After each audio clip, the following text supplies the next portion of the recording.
जय भीम। मैं नायक sir, director दीप computer skill development society.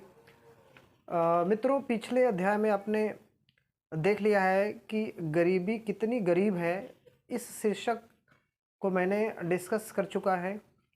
अगला जो मेरा वीडियो है, उस वीडियो का शीर्षक है मुझे शूद्र होने का दंड न दीजिए। इसमें लेखिका प्रेमलता राघव जी अपनी बुक शांति व सत्य के प्रेरणापुंज डॉक्टर अंबेडकर में बताती हैं, Elphinstone high school Bhimrao Ambedkar को वहाँ हर मोड़ पर गतिरोधों का सामना करना पड़ा। एक दिन भीमराव अंबेडकर ने सोचा मैं भी संस्कृत लूँ। अंबेडकर संस्कृत के पंडित के पास गया और प्रणाम किया। पंडित जी एक विद्यार्थी को समझा रहे थे, तुम संस्कृत अवश्य लो। ब्राह्मण और संस्कृत न पढ़े, नहीं नहीं, ऐसा कभी नहीं, संस्कृत देव भाषा है। ठीक है, सोचूंगा सर, कहकर वह चला गया। अब संस्कृत अध्यापक जो पंडित जी के नाम से प्रसिद्ध थे, अकेले खड़े थे, परंतु उन्होंने अंबेडकर से कुछ नहीं पूछा कि वह यहाँ क्यों खड़ा है। भीमराव कुछ सोचने लगा। इतने में ही संस्कृत अध्यापक कक्षा में चले गए। वह उनके लौटने का प्रतीक्षा करता रहा। वह जानना चाहता था कि वेदों में क्या है। वह अध्यापक बाहर आए। अंबेडकर कुछ दूर तक उनके साथ चला। उनको रुकता न पाकर उसने कहा, सर।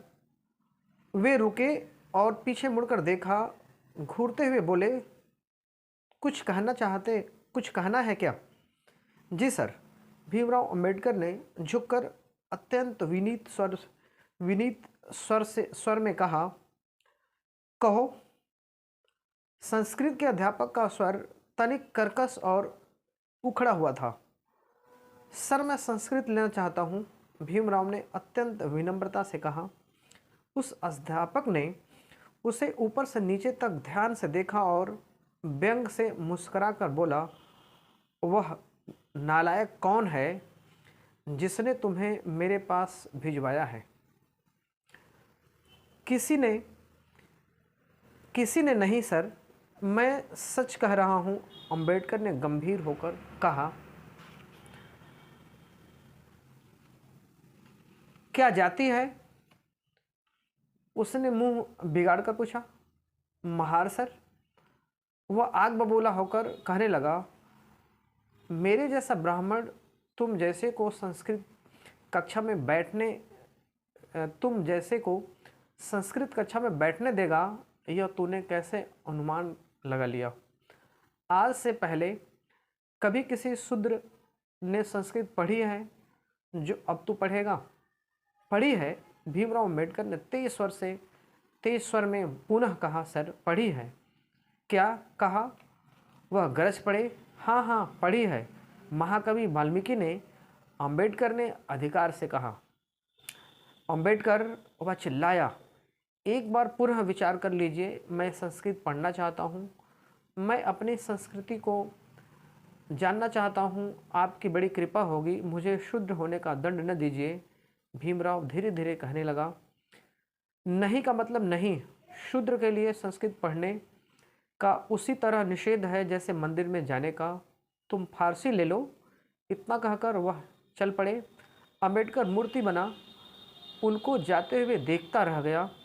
भीमराव अंबेडकर की यह एक और हार हुई। शूद्र क्या होता है? ये कौन है? हिंदू फिर वे क्यों हैं? एक धर्म के दो व्यक्तियों के बीच इतना भेदभाव क्यों? एक स्वामी और दूसरा दास क्यों? ब्राह्मण भी हिंदू है और महार भी हिंदू है, पर दोनों में जमीन आसमान का अंतर है। भीमराव अंबेडकर अंदर ही अंदर घुटता रहा। वह पाठ्य पुस्तकों की अपेक्षा अन्य पुस्तकें अधिक पढ़ता था। यह जानना चाहता था कि शूद्र है तो क्यों, किसने बनाया है उन्हें शूद्र। इस शीर्षक में इतना ही। मिलते हैं एक नए वीडियो के साथ। वीडियो लाइक शेयर सब्सक्राइब करते रहें। जय भीम।